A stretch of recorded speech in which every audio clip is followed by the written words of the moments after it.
Hi, I'm Dr. Chris Stevens, and this is the Psychology to Live By podcast. As we get older, we experience time as passing more quickly. For example, as a child waiting for playtime at school, it seems to take forever, whereas days, weeks, even years seem to rush by for adults. Why does the passage of time seem so variable? One reason is it depends if we're judging the passage of time in the moment or if we're judging it retrospectively.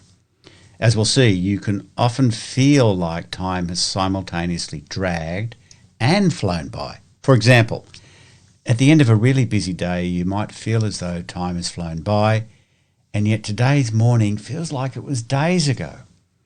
Your mind hasn't paid much attention to time all day, making the passage of time really fast. But when recalling the many events of the day, it feels like it's been a very long one.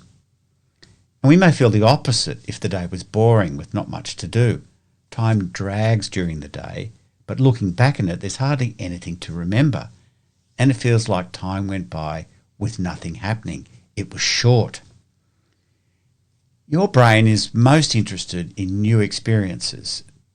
And when there's high activity and a high rate of new experiences, more memories are encoded in your brain and time seems to go by quickly.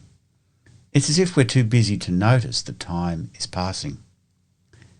But later, our subjective experience of time is determined by the number of new memories we created. So our brain's timekeeper seems to conclude the more new memories, the longer it must have been. Well, an analogy is to consider time perception in terms of film clips. Slow motion films have more frames per second. It takes longer to play them per unit of time.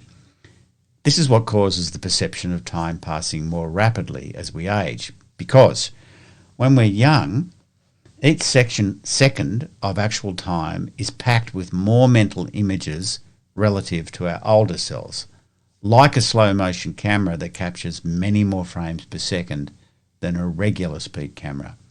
And time appears to pass more slowly when the film is played back in memory at normal speed.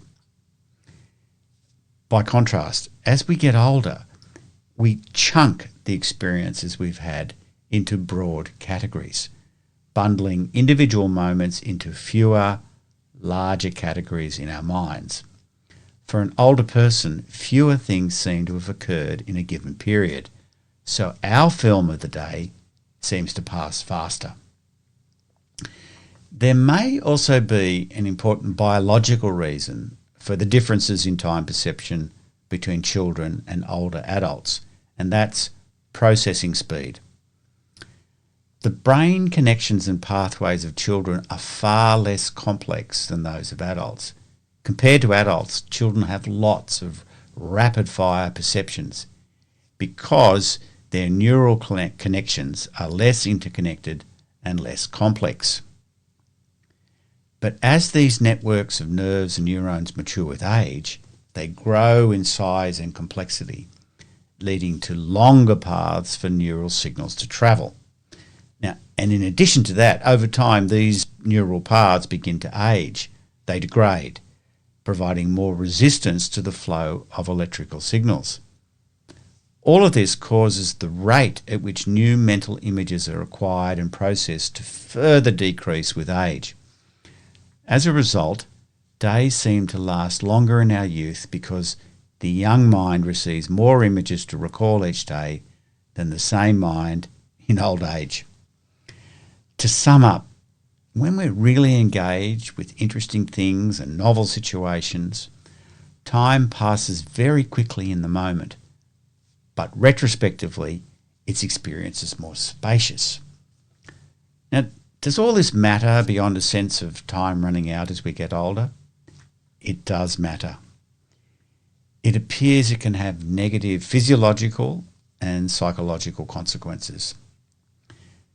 And these include that faster time in the moment perceptions are associated with better psychological functioning, less clinical depression, enhanced sense of purpose and control, and a younger self-perceived age. And being bored with not enough engaging novelty makes time crawl in the moment. Retrospectively, there's very little to remember, so it feels like life is running away from us. What should we try to do? Well, we want time to pass quickly in the moment and have a sense of richness and spaciousness of time in retrospect. How do we do this? Well, let's start with a thing called the holiday paradox.